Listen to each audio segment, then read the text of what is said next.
Hello everyone, welcome back to the channel. S&B here.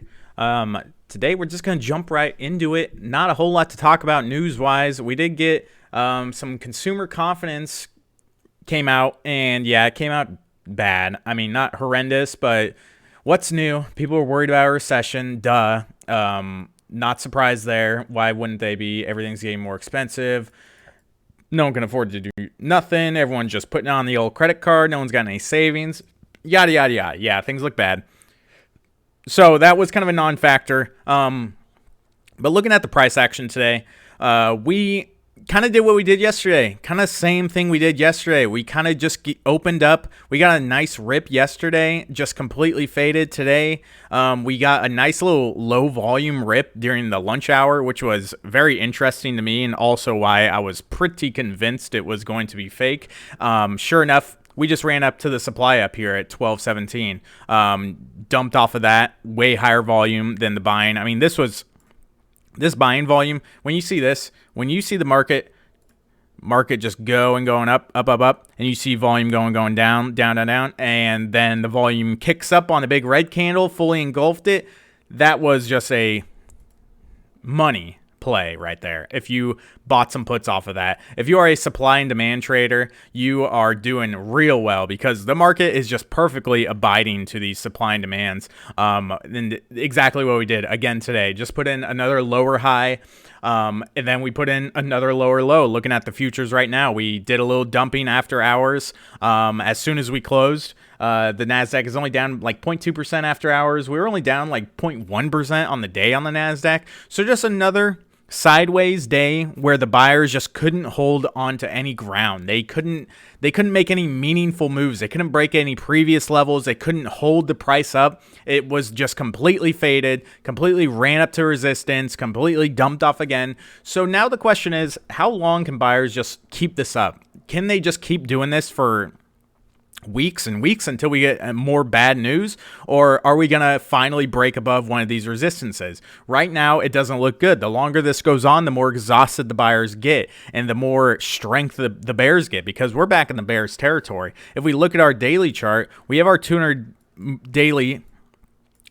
simple moving average that we bounced off of, and we really just haven't gotten much of a bounce off of that. That concerns me, because this 200-day moving average has been such a big deal. You would have thought that after such a bullish January, that the second we finally get a nice little dip on that 200-day moving average and bounce, you would have thought these past couple days would have just been crazy, like green, like we'd be having high buying volume, crazy pushing up, at least pushing up to about maybe the 1227 area, maybe trying to take that level back, but we haven't even gotten close to that. We have just been making lows, lower highs with some higher lows, so just very evident consolidation, just super evident inside bar here on the daily. So just really choppy consolidation. And when you're consolidating after a big push down, you're really looking back towards that downside. So right now, you can see futures, we bounce off this demand. Supply and demand is just, if you haven't researched supply and demand and how to use it in trading, you really need to, because it is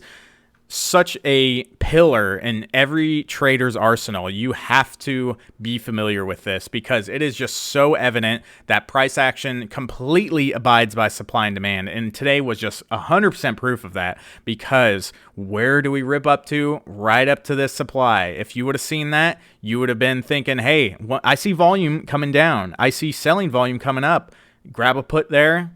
Easy. Sell it down here. Come on. How much easier can it get? Supply and demand has just been absolutely rock solid recently. So that's what the Nasdaq is doing. Right now, the Nasdaq, the bulls need to hold it above this level at 1227 or 120.27, whatever. Below that, we got a level at 12,000, big psych level right there. We break below that, we got another demand in this 1295 area on the Nasdaq 100. So we break below that. That is our 200-day moving average, just sitting right there at 1194, baby. We break below that, things look a lot worse. But if you just take note of the volume today, just high selling volume. It's really rough for the bulls right now, because you just make these intraday pushes on low volume where it seemingly just the sellers just take lunch and then they come back, and then they flip on the sell button, and the buyers just can't do anything about it. So really looking bad for the bulls right now. Looking great for the bears. Even though we're just not like going straight down, this kind of consolidation is what you want to see if you're bearish. If we take a look at the S&P 500 futures, same thing. The S&P 500 looks even worse than the Nasdaq, honestly. But just same idea. What the hell? We touched that 200-day moving average. Why are we not getting any bounce at all? We're not getting any high volume. The buyers are just out. They're gone. They went to lunch and they haven't come back, man. Looking at this hourly, yeah, it looks like hot trash. We broke the support here at 39.70 on the S&P 500. Now we have another demand down here, 39.60 area, 39.50-ish. So if we do push down there, I would expect a bounce, break below that, and I'm looking for continuation to the downside, with my downside targets on the S&P 500 being next downside target, definitely 39.10, this zone right down here. Super clear. We got another demand right there. I mean, this demand goes all the way over here, man. This is a strong demand right here. So that would be my next downside target. I would suspect we would get a bounce in this zone. I doubt we just go straight through it. Then down below that, we have our next level, which is down. I mean, this area where we kind of consolidated in December before we got our eventual push, we go below that, and it's very obvious to me that we will be making new lows on the S&P 500 down below this 3,500 zone where we bottomed out last year. So those are my downside targets right now on the S&P 500. I don't get bullish on the S&P 500 until I can at least see some strong buying on some strong volume and at least see a higher high, at least break us back above 40.20, at least back above 40.34 as well. If we retake those levels, mount above those, that would actually show that the bulls have some strength left, because right now they just have none. I mean, look at this 4-hour candle, just disgusting, just fully engulfed that green candle that we opened up on. Horrendous. Just terrible for the bulls, man. It is not a good time to be a bull right now. I mean, it's not saying like you can't do any day trading bullishly. That we are getting these nice moves intraday. So if you're getting calls on these nice moves, and bravo, you're playing supply and demand perfectly. But for the like longer term or mid-term, I guess, for the next month or two, things don't look great for the bulls. Not gonna lie right now.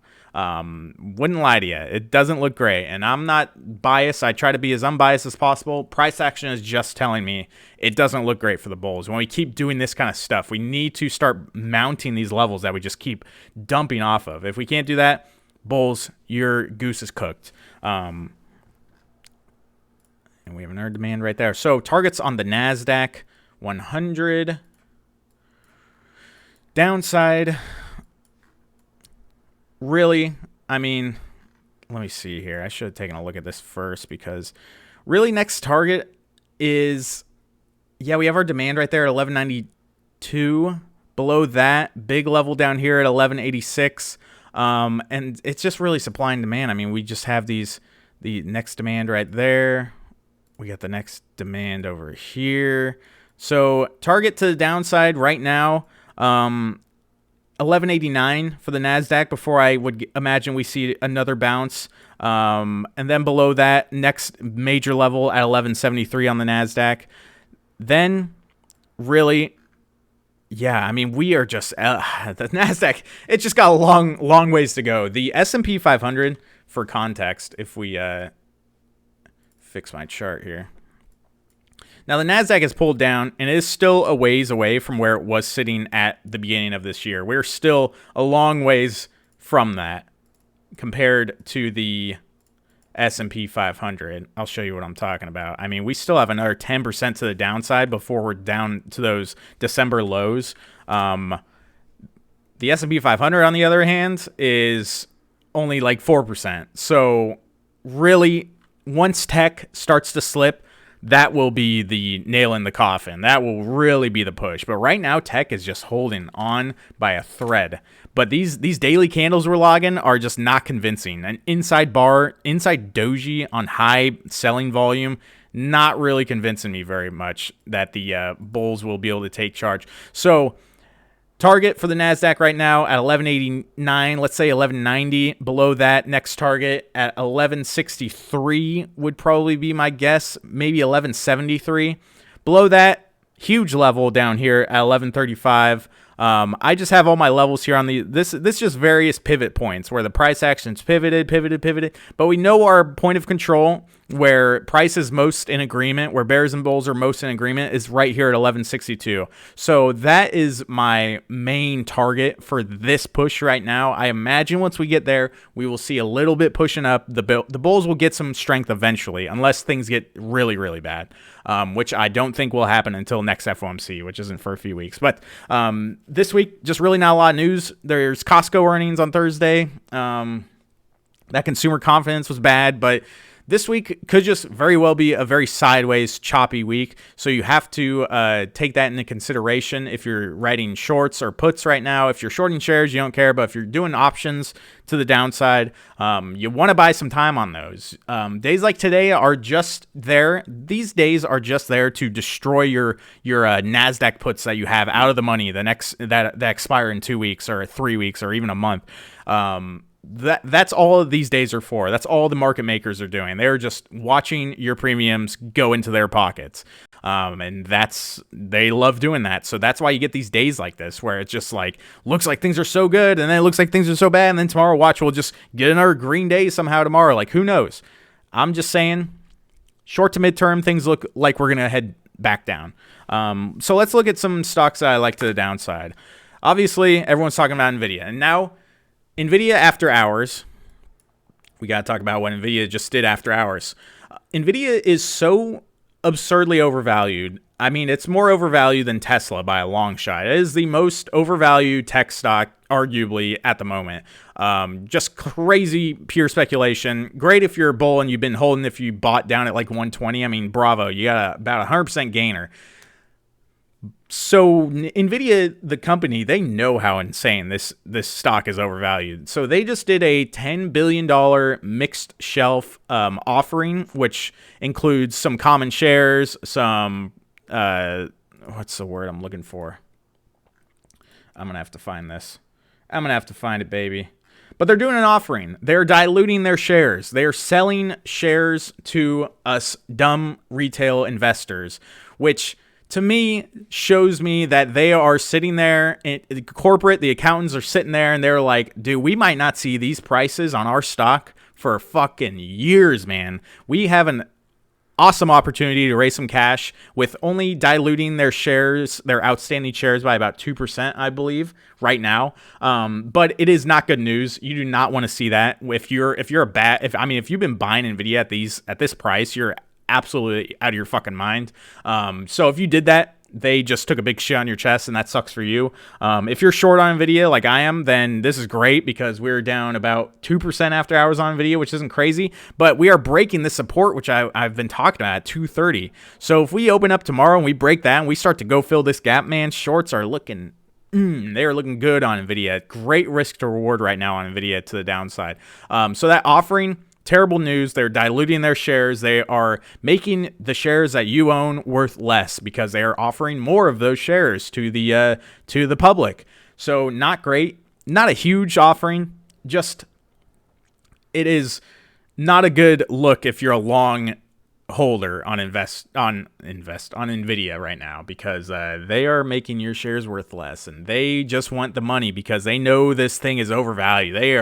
They are sitting there like, man, we got this thing is jerked up to 230. Our net income went down over the year, over 2022. Their net income went down 50%, yet their stock is the value it was back in, what are we at? I mean, it's priced at where it was back in September of 2021.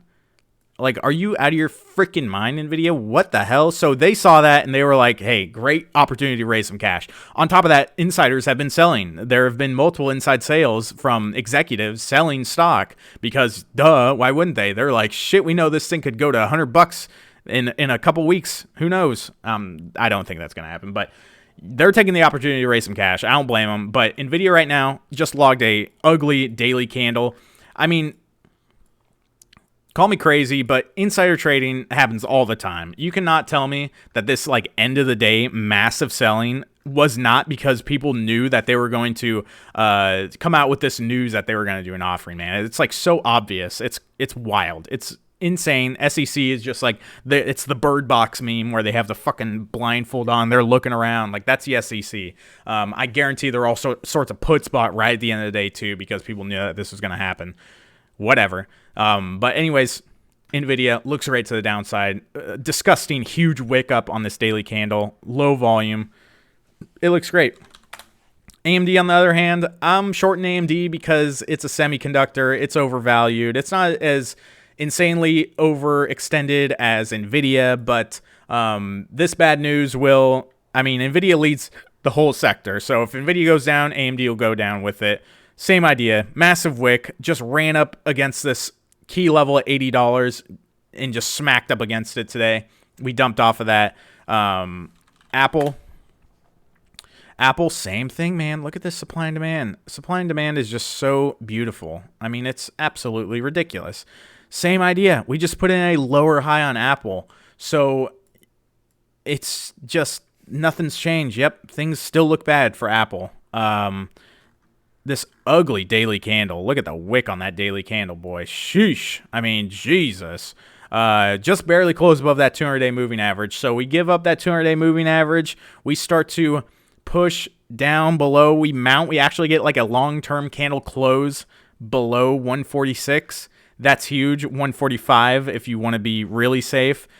We start closing below those levels, and Apple looks great to the downside. Next downside target for me would be 143.50, and then below that will be 141.70 on Apple. But you could see where there are illiquid spots on this chart. Like, you can see the spots of illiquidity on Apple right here, man. Look at this. Look at that. I've talked about this before. When you just go straight through a level and then you go straight back up through it, that means you can go straight down through it again that easily. So we start to break that. We break below 140, man, huge psych level. I could see Apple veering towards 137 real quick if we start to get some momentum. And now the volume on Apple is just telling us the entire story right now. So if you're bearish on Apple, you're waiting to see some selling volume uptick, because you can just see the volume is just straight.